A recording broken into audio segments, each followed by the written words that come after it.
नमस्कार साथियों, मेरा नाम पवन कुमार है और मैं स्वागत करता हूं आप सभी का फिलर फोरम के इस मंच पर। यह मंच समर्पित है हमारा एनटीए यूजीसी नेट जीआरएफ के लिए और यहां पर सभी प्रकार के विषयों की तैयारी करवाई जाती है, वो भी निःशुल्क। यहां पर आप पाएंगे एमसीक्यू, प्रीवियस ईयर के क्वेश्चन पेपर, वीडियोज़ और पीडीएफ, वो भी फ्री ऑफ कॉस्ट, जिसका कि कोई चार्ज नहीं लिया जा रहा है। और लगभग प्रमुख रूप से सभी विषयों की तैयारी करवाई जाती है यहाँ पर, फर्स्ट पेपर और सेकंड पेपर। मैं पवन कुमार, मेरा सब्जेक्ट हिस्ट्री है। तो आज हम चर्चा करेंगे इसी के ऊपर, जैसा कि आप देख पा रहे हैं बोर्ड पर, how to crack NET JRF 2022 कि किस प्रकार से हमारी रणनीति होनी चाहिए 2022 के नेट जीआरएफ को क्वालिफाई करने के लिए, उसके ऊपर आज हम चर्चा करेंगे। तो साथियों, जैसा कि आप जानते हैं हम शुरू से चर्चा करेंगे। शुरू से करने का अर्थ है, आप सबसे पहले आपको सिलेबस का साथियों पता होना चाहिए कि हमारा सिलेबस कैसा आता है। तो उसके लिए आप एनटीए की वेबसाइट पर जाइए, यूजीसी नेट की वेबसाइट पर जाइए और वहाँ पर आप ये सिलेबस डाउनलोड कीजिए। दिखाई दे रहा होगा आप सभी को, अच्छे से दिखा देता हूँ। ये सिलेबस आपको मिल जाएगा फ्री ऑफ कॉस्ट। इसकी पीडीएफ निकाल लीजिए, प्रिंट आउट ले लीजिए और टैली करिए। इसमें से जो चैप्टर्स हैं वो सारा कुछ इसमें दिया हुआ, हमारा सिलेबस कैसा कैसा होता है इतिहास विषय का। इसके बाद ये हो गया। इसके बाद हम देखते हैं बुक्स के बारे में कि बुक्स हमें कौन कौन सी पढ़नी चाहिए। तो साथियों देखो, 3 तरह के स्टूडेंट होते हैं आमतौर पर। एक फ्रेशर्स, जिनको ज़्यादा कुछ नहीं पता होता इसके बारे में। एक मीडियम क्लास के, जो 1-2 बार नेट जीआरएफ का एग्ज़ाम दे चुके होते हैं। और तीसरे होते हैं जो जिनको ज़्यादा एक्सपीरियंस होता है इस चीज़ के लिए, और कुछ लोग क्वालिफाइड भी हो जाते हैं इसमें। तो हम सभी के लिए चर्चा करते हैं। तो बुक्स आपने कौन सी पढ़नी है? देखिए साथियों, बुक्स आपको पढ़नी चाहिए ऑथेंटिक बुक्स। अगर आपका बेस अच्छा है तो एनसीईआरटी पढ़ने की जरूरत नहीं है आपको। अगर आपका बेस कमज़ोर है तो शुरू से आपको एनसीईआरटी पढ़नी चाहिए 10th+2 की, ठीक है।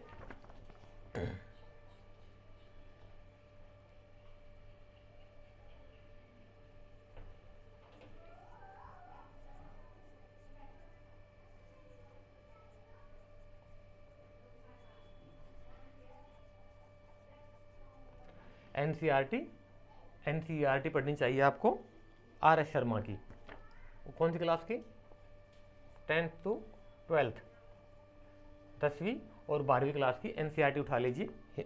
जिसका हिंदी में चाहे हिंदी मीडियम है हिंदी, और जिसका इंग्लिश मीडियम है वो इंग्लिश में पढ़ सकता है, कोई दिक्कत नहीं है इसमें, ठीक है।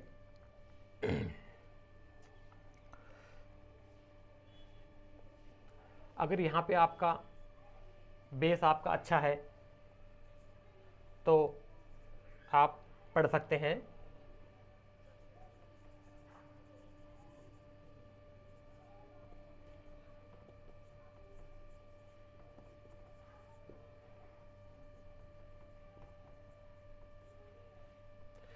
कॉलेज और यूनिवर्सिटी की ऑथेंटिक बुक्स। कॉलेज और यूनिवर्सिटीज़ की ऑथेंटिक बुक्स होती हैं, उनके ऊपर आप ज़्यादा विश्वास कीजिए बजाय इधर उधर से लेने के। उनको आप पढ़ सकते हैं, उनका अपना एक पैटर्न होता है और वो प्रमाणिक पुस्तकें होती हैं, ठीक है। इसके बाद जो कि आपने हो सकता है यूजी और पीजी में पढ़ी होंगी। जिन्होंने यूजी में नहीं पढ़ी हो तो पीजी में तो कम से कम सभी ने पढ़ते ही हैं।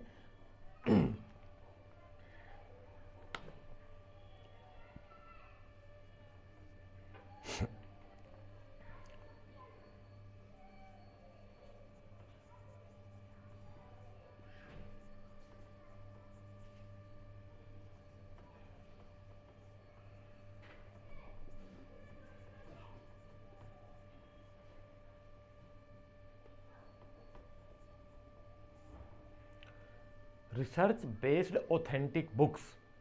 रिसर्च बेस्ड ऑथेंटिक बुक्स जो होती हैं, राइटर्स की अपनी बुक्स होती हैं जो रिसर्च करके प्रॉपर तरीके से वो लिखते हैं, उन बुक्स को, उन किताबों को लिखते हैं, आप वो पढ़ सकते हैं। इसमें से कौन कौन सी बुक्स आती हैं इनमें मैं ज़रा बता देता हूँ एक बार।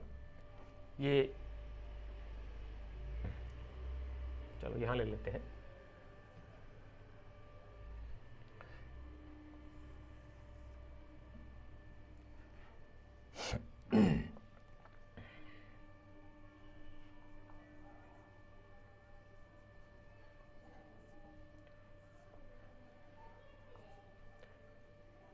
प्राचीन भारत।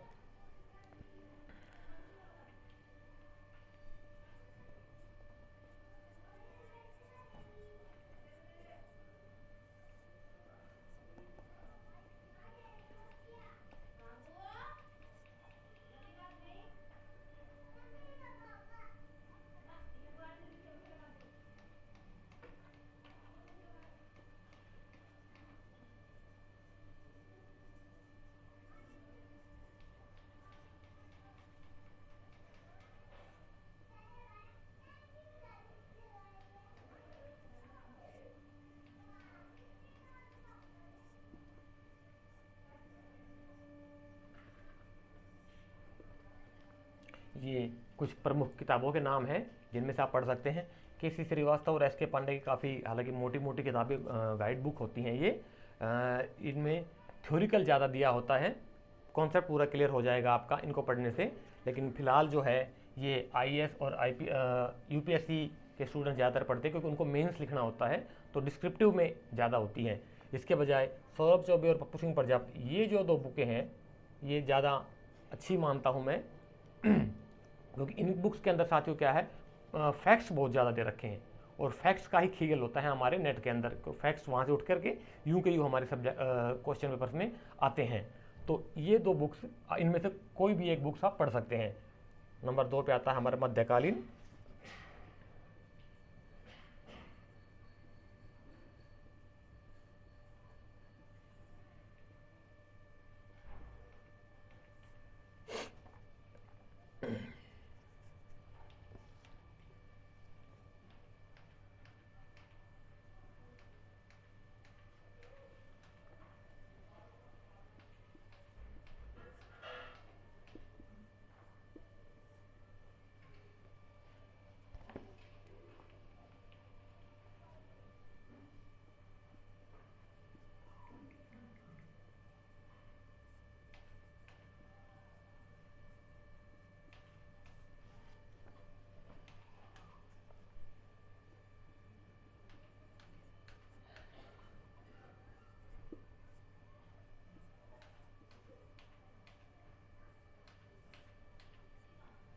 हाँ, ये प्रमुख बुकें हैं इनमें से।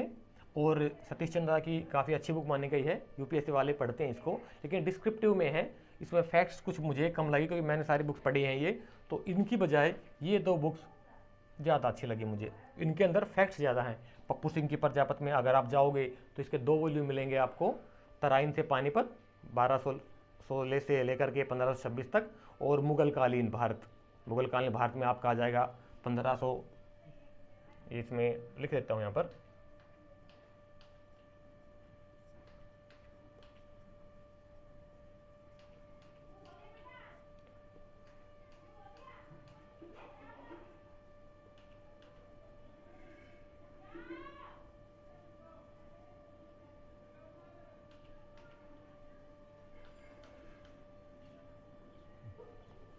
ये इसके 2 वॉल्यूम में आप पढ़ सकते हैं। बहुत बहुत अच्छी बुक है, बहुत अच्छे कंटेंट दिए हुए हैं। हालांकि थोड़ी बड़ी है लेकिन काफ़ी अच्छी बुक है, ये आपको पढ़नी चाहिए।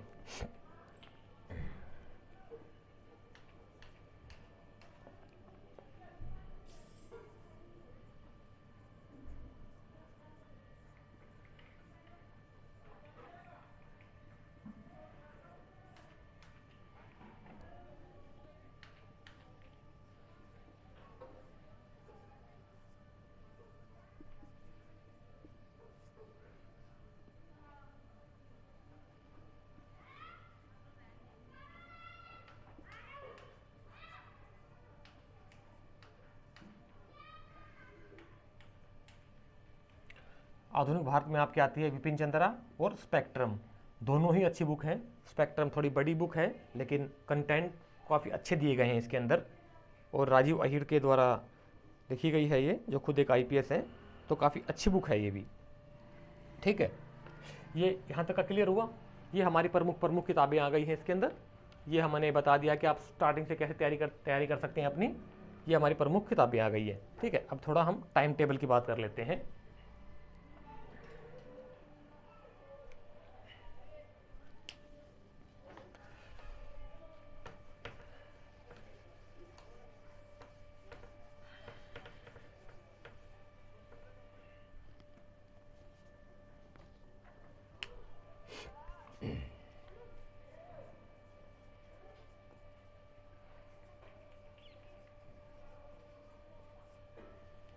टाइम हम एक एवरेज टाइम मान लेते हैं कि 6 महीने में एक बार एग्जाम होता है, और 6 महीने का हम टारगेट लेके चलते हैं अपने माइंड में कि 6 महीने के अंदर हमने कंप्लीट प्रोसीजर हमारा क्या होगा, प्लानिंग हमारी क्या होनी चाहिए 6 महीने के हिसाब से।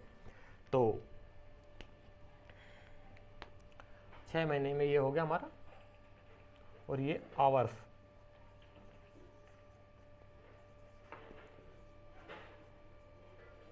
कितने घंटे हमने डेली पढ़ाई करनी है।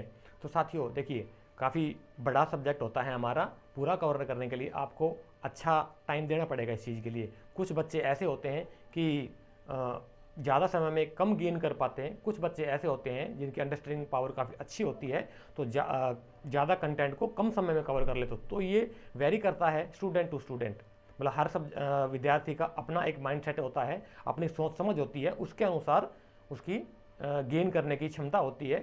तो लेकिन हम ओवरऑल देखें तो फर्स्ट पेपर की अगर हम बात कर लेते हैं, यहाँ पे फर्स्ट पेपर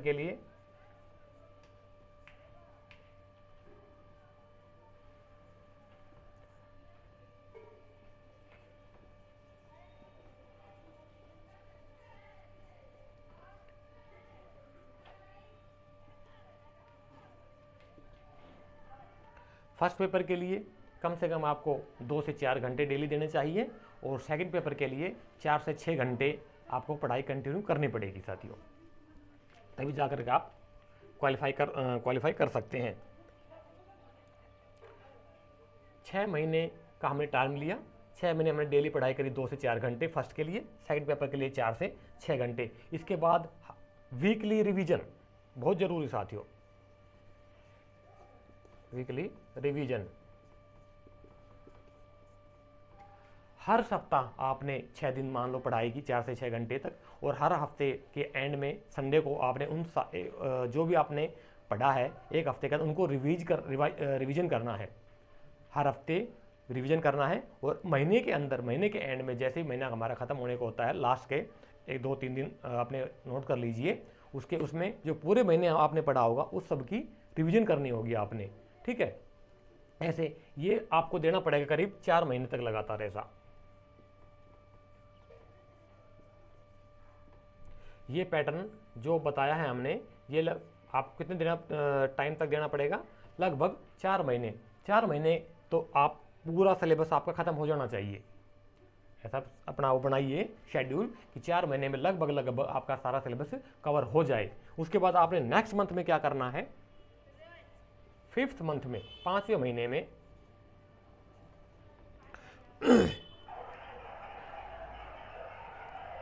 रिवीजन।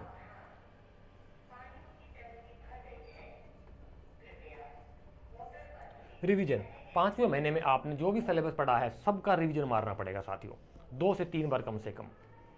जी हाँ, 1 महीने में आपका पूरा रिवीजन हो जाना चाहिए, पूरा सिलेबस ओवरऑल आपका कंप्लीट हो जाना चाहिए 1 महीने के अंदर अंदर। 5 महीने हो गए हमारे कंप्लीट। अब बचा हमारे पास लास्ट का 6th मंथ, छठा महीना। छठे महीने में हमने क्या करना है वो मैं बता देता हूँ अभी आपको।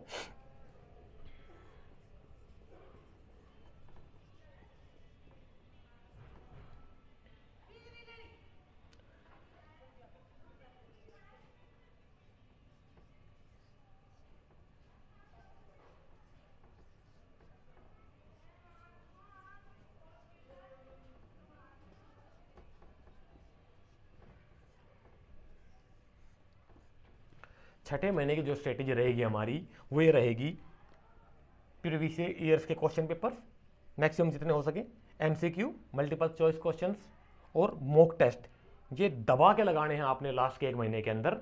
लास्ट का जो हमारा बनता है बचता है 1 महीना, उसके अंदर आपने एमसीक्यू, पीवाईक्यू इनका दबा के रिवीजन करना होता है, क्योंकि इसके अंदर सारा ही एंशिएंट इंडिया, मीडिएवल इंडिया और मॉडर्न इंडिया, प्राचीन काल, मध्यकाल और आधुनिक काल का जो है कंप्लीट मिक्सअप होकर के कंप्लीट हमारा रिव्यू हो जाता है एक तरह के पूरा, ठीक है। तो ये हमारी आज की प्रॉपर तरीके की स्ट्रेटेजी थी जिसके अनुसार हम कर सकते हैं क्वालिफाई। ये बुक्स में से कोई भी 1, 2 और 3 सारी ही नहीं पढ़नी साथी, इसमें से एंशिएंट में से एक बुक उठानी है आपने, आप अपनी सुविधा के अनुसार कोई सी भी एक ले सकते हैं, अच्छी बुक जो आपको लगे।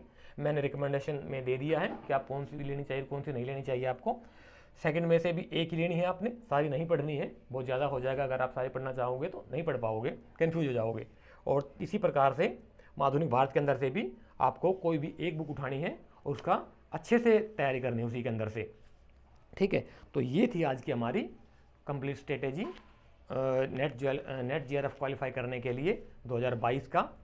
और हाँ, एक चीज़ और, ये बुक्स भी आपको कम से कम 3 बार पढ़नी पड़ेंगी साथियों।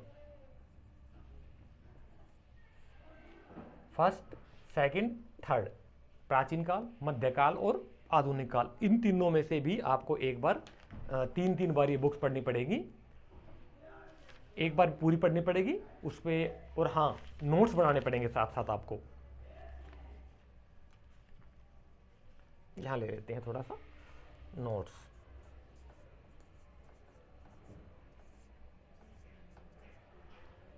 नोट्स आपको बनाने पड़ेंगे, हैंड रिटन नोट्स, या तो अगर आप चाहें तो अंडरलाइन कर सकते हैं बुक्स के अंदर ही। एक हाईलाइटनर भी आता है कलरफुल, जिसके थ्रू आप लिख सकते हैं, उसकी हाईलाइटनर के थ्रू मेन कंटेंट्स के ऊपर निशान लगा सकते हैं। और फर्स्ट में पूरा बुक पढ़ेंगे, सेकंड में जब पढ़ेंगे तो आप मेन जो आपने अंडरलाइन किया हुआ है और मेन फैक्ट्स जो आपने हाईलाइटनर से हाईलाइट किए हुए हैं उनको पढ़ेंगे। और ऐसे ही हम तीसरी बार में भी करेंगे। तो इस तरह से हमारी तीनों बुकें कंप्लीट हो जाएंगी। और अगर आप चाहें, आपके रजिस्टर के अंदर अपना एक रजिस्टर ले लें, उसमें अपने नोट्स बनाएं, खुद के हैंड रिटन नोट्स होने चाहिए आपके पास, ठीक है। हैंड रिटन नोट्स होंगे तो लास्ट टाइम में रिवीजन में आपको आसानी रहेगी, क्योंकि पूरी बुक साथियों लास्ट में आप नहीं पढ़ पाएंगे, रिवीजन करने में आसानी होगी। इसके लिए आप अपने नोट्स बनाएं। ये हो गया, नोट्स हो गए, ठीक है। तो ये हमारा आज का चैप्टर खत्म हो जाता है यहाँ पर, ठीक है। और ये सारी चीज़ें आप चाहते हैं कि इजीली एक्सेस हो जाए, इजीली आप एक्सेस कर सकें, तो आप हमारे चैनल पर बने रहिए। फिल्लर फोरम के ऊपर विश्वास रखिए, हमारे ऊपर विश्वास रखिए। हम और हमारी टीम आपके साथ है। ये सारी चीज़ों का निचोड़, इन किताबों का निचोड़, इस स्ट्रेटेजी का निचोड़, notes, PYQ, MCQ, mock test, ये सारी चीज़ें आपको फ्री ऑफ कॉस्ट हम प्रोवाइड करेंगे हमारे चैनल फिल्लर फोरम के ऊपर। और हम सदा आपके साथ बने रहेंगे साथियों। संयम से काम लीजिए, विश्वास बढ़ा के रखिए। नेट जीआरएफ क्वालिफाई करना कोई ज़्यादा बड़ी बात नहीं है, बस आपके पास एनर्जी लेवल पूरा होना चाहिए, पॉजिटिव अपनी अप्रोच रखिए।